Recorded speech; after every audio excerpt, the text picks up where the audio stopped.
Hello and welcome to Study English IELTS Preparation. I'm Margot Politis.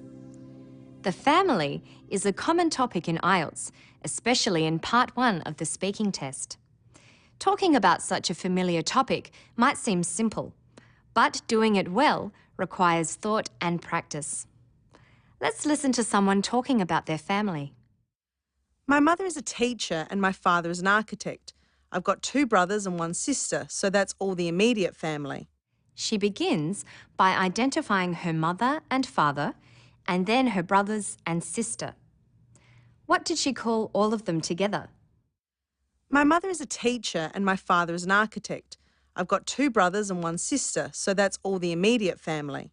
The immediate family. Another term for this is nuclear family. That's the parents, mother and father, and the siblings, brothers and sisters.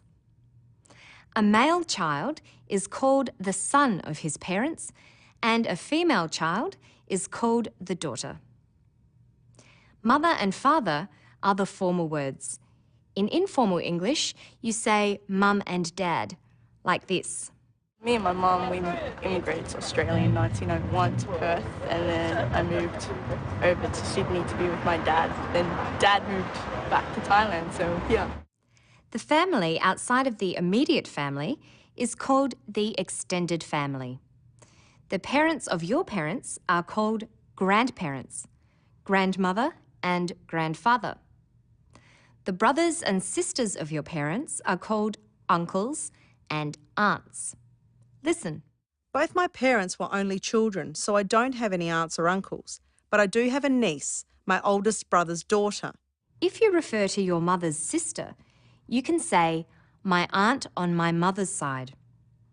If you refer to your father's father, you can say, grandfather on my father's side.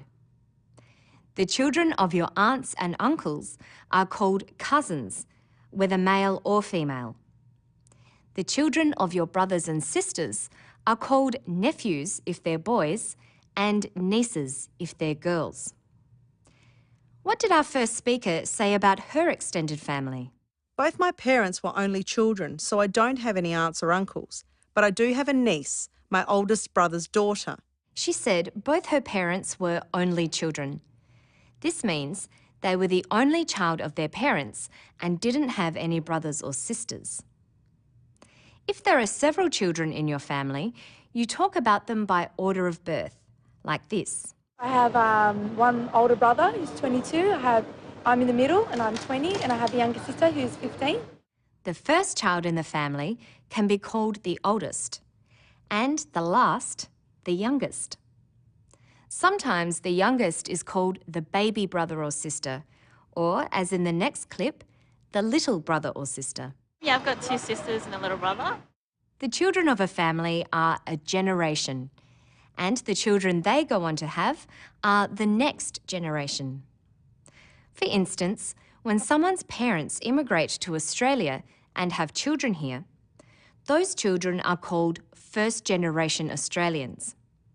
When they grow up and have children, their children are referred to as second-generation Australians. Listen. My parents were born in Italy, but my brothers and sister were born here, so we're first-generation Australians. My niece is second generation. A married couple are husband and wife. Each is called the spouse of the other. The words for relatives by marriage are the same as with your immediate family, but with in-law added.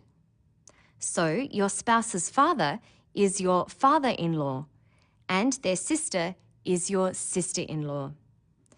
The plural of these forms is sisters-in-law and fathers-in-law. Death and divorce mean that people remarry and have children with a different parent. This parent by marriage is called your stepmother or stepfather. Any children they may already have become your stepbrothers and stepsisters.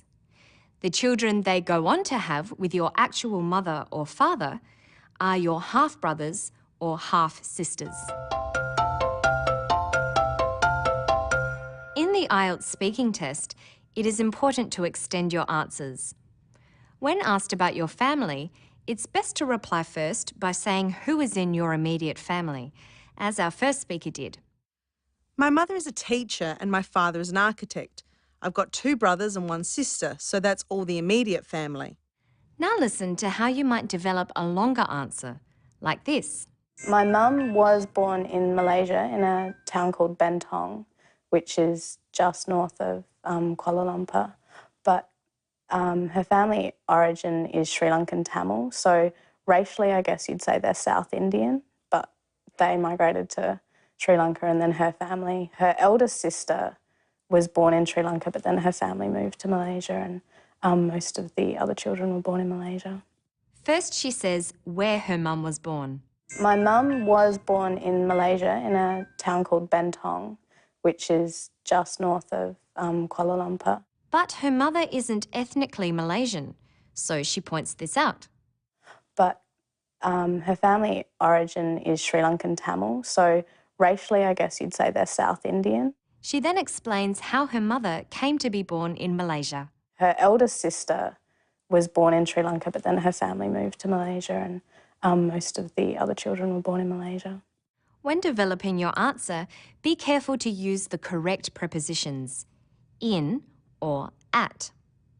You are born in a country and in a town. Listen. My mum was born in Malaysia in a town called Bentong, which is just north of Kuala Lumpur. If you decided to say where your parents were educated, you need to say at. My father studied at university. There are many possible questions that can be asked about families. The questions are designed to make you use particular language functions. So, for making comparisons, you may be asked, are nuclear families better than extended families? And for giving an opinion, the examiner might ask, should children always obey their parents? If the examiner asked you, what is the best age to get married? They are expecting you to identify and explain. So it's a good idea to think about possible questions like these and try to make up some more questions yourself. Listen to the way this woman responds to the question, what's a normal family? I don't think there's any such thing as a normal family. But yeah, my family gets along well. It's got its quirks, but we get along well. That's challenging the question, which you are allowed to do as long as you justify what you say. When answering questions about family, you need to be able to identify family members and their relationships to one another with the correct words. What family members does this woman mention? I used to speak Cantonese at home when I was a kid, and then when I went to school, I spoke English with all my friends, and a few of my cousins are here and things, so I spoke English with them as well, and then slowly I lost learning Cantonese, and I can't speak it anymore. She talked about her cousins, who are the children of her aunts or uncles. You need to have something to say about your family, so be prepared to say where your parents were born or where your brothers or sisters work or study, like this. My oldest brother studied law at Flinders University in Adelaide and got a job at a law firm in the city where he met his wife. They were married 2 years ago and last year they had their first child. My sister-in-law is expecting another baby. I'm hoping for a nephew this time. She talked about her oldest brother, his wife, who is also her sister-in-law, and her potential nephew. She said when her brother was married, where he studied and what he does, and even where he met his wife. That's all for now. To find more information about the speaking test and to view other episodes, visit our Study English website. Good luck with your studies.